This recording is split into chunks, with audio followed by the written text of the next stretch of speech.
वक्त आता है। सुन ले कि किसी को कुछ नहीं आता, सबका वक्त आता है, और जिसका वक्त आता है उसे फिर सब आता है। बहुत खूब, बहुत खूब। इस शेर का मतलब है कि जिसका वक्त आता है ना, मिट्टी में भी हाथ डालता है तो वो सोना हो जाता बना है। देता ओए होए होए, जिसका वक्त आता है वो बकवास भी करे तो लोग वाह वाह करते हैं। वाह वाह, क्या बात है, क्या बात है। और अर्ज क्या है कि सूरत पसंद जिसकी ना आदत पसंद है। सूरत पसंद ना जिसकी आदत पसंद है। सूरत पसंद ना जिसकी आदत पसंद है, हमको वो एक शख्स निहायत पसंद है। हमको वो एक शख्स निहायत पसंद है। बातों से भी बुरा, चेहरे से भी बुरा, लेकिन दिल का क्या करें कि हमें वो एक शख्स निहायत पसंद है। अक्सर ऐसा होता है कि वो एक कहावत है बड़ी मशहूर, दिल आए गधी में तो परी क्या चीज है। अरे वाह वाह, तो किसी कहने वाले ने ऐसे तो नहीं बोला। बिल्कुल क्या बात है, बहुत खूब। और जानते हो अहमद, मोहब्बत है मोहब्बत कि किसी लापरवाह शख्स से इश्क हो जाना। किसी लापरवाह शख्स से इश्क हो जाना, जिसे आपकी कदर नहीं, जिसको आपका ख्याल नहीं, उसके लिए कह रहा हूं कि किसी लापरवाह शख्स से इश्क हो जाना, यूं समझो किसी चाहने वाले की बद्दुआ लगी हो जैसे। वाह वाह, किसी चाहने वाले की बद्दुआ लगी हो जैसे। ओए होए, क्या बात है शेख साहब, क्या बात है। देखो, बातों बातों में एक बात है अहमद, और ये सिर्फ उनके लिए है कि जो एहसास रखते हैं। जो एहसास रखते हैं। हाय कह रहा हूं कि जो तुम्हें बांटना पड़े, जो तुम्हें बांटना पड़े, जो तुम्हें बांटना पड़े, वो पहले ही औरों के लिए छोड़ दो।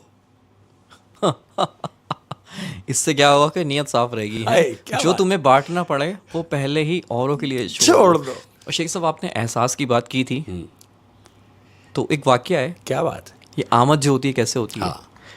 एक शायर था, दिल टूटा हुआ था, बारिश हो रही थी, उसने आसमान की तरफ देखा और शेर बोला। क्या बात है। कि बादलों का हाल भी मुझ जैसा है। कि बादलों का हाल भी मुझ जैसा है। बादलों का हाल भी मुझ जैसा है, बताते कुछ नहीं बस रोए जा रहे हैं। क्या बताते कुछ नहीं बस रोए जा रहे हैं। रोए जा रहे हैं। तो रीजन नहीं बता रहे। तो जब भी बारिश हो ना, तो ये महसूस कीजिएगा। क्या बात है। ऐसा लगता है कि जैसे बादल बस रोए जा रहे हैं। क्या बात है, क्या बात है। और एक बात जो मेरे दिल में है, वो अपने प्यार करने वालों के लिए कह रहा हूं।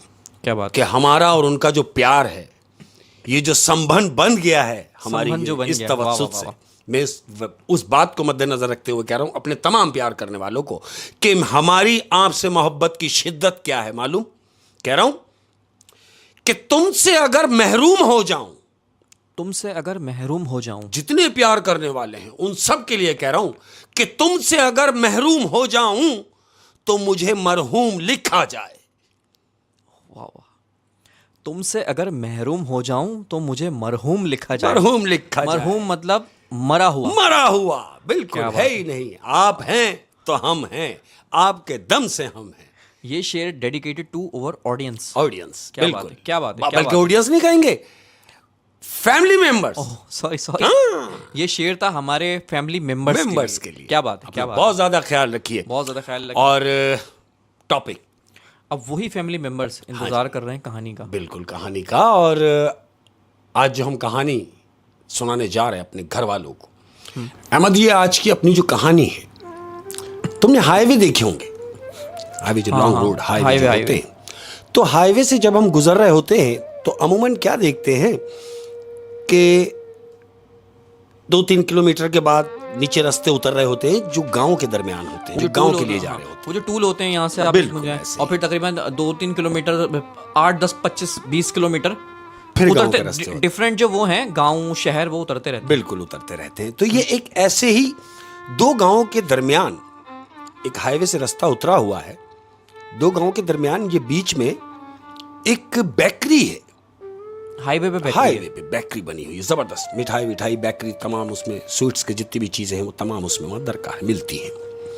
होता क्या है कि दुकान खुली हुई है, रात को तकरीबन 2-2:30 बजे का टाइम है।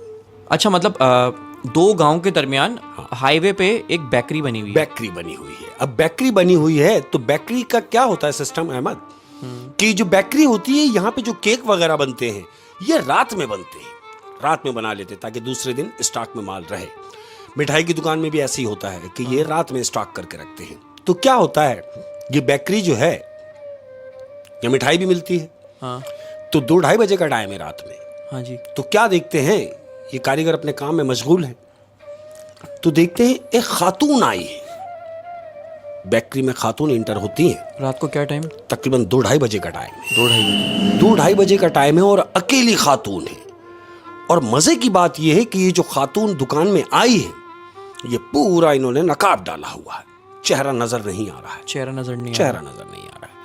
अब ये जो दुकान में काम करने वाले लोग हैं, ये देख के बड़े हैरान हो रहे हैं इस बात को कि खातून बड़ी पर्देदार लग रही है, कि कुछ भी नजर नहीं आ रहा। लेकिन ये आई कैसे है? आई कैसे से मुराद कि बाहर कोई गाड़ी भी नहीं है, कहां से आई है कुछ पता भी नहीं है, डायरेक्ट दुकान में है। चलो ये बात सेल्समैन ने नोट कर ली। सेल्समैन ने नोट की। अब वो काउंटर पे खड़ा हुआ सेल्समैन। खातून इंटर हुई। इंटर होने के बाद खातून ने पूछा, मुझे केक चाहिए। बोले हाँ भाई, जाहिर है बेकरी है, केक मिल जाएगा। कहती है नहीं, मुझे बर्थडे के लिए केक बनवाना है, क्या आपके पास तैयार केक है? उसने बोला हाँ, तैयार केक तो बहुत है हमारे पास। कहती है ठीक है, एक काम कीजिए, एक खूबसूरत सा केक निकालिए। तो जो काउंटर पर है, जो दुकान का जो वर्कर है, वो पूछ रहा है कि आपने ये जो केक लेना है बर्थडे के लिए, ये किसके लिए लेना है? तो खातून कह रही है कि मेरे बेटे की बर्थडे है, मुझे उसके लिए लेना है। क्योंकि वो लिखवाना वो वहीं आ रहा हूं। हाँ। तो वो उसने केक ला के रखा सामने। अब जब केक ला के रखा तो वो खातून को वो केक बहुत अच्छा लगा। कह रही हाँ भाई, बहुत अच्छा केक है। तो वो जो बेकरी वाला है, उसने पूछा खातून से, मैं पैक कर दूं या कुछ लिखवाएंगी? तो कहती भाई ऐसे कैसे पैक कर दूं, जाहिर है मेरे बेटे की बर्थडे है, तो इस पे नाम लिखें। उसने कौन उठाई, बोले जी नाम बताएं। तो नाम वो बता रही है कुतरुब।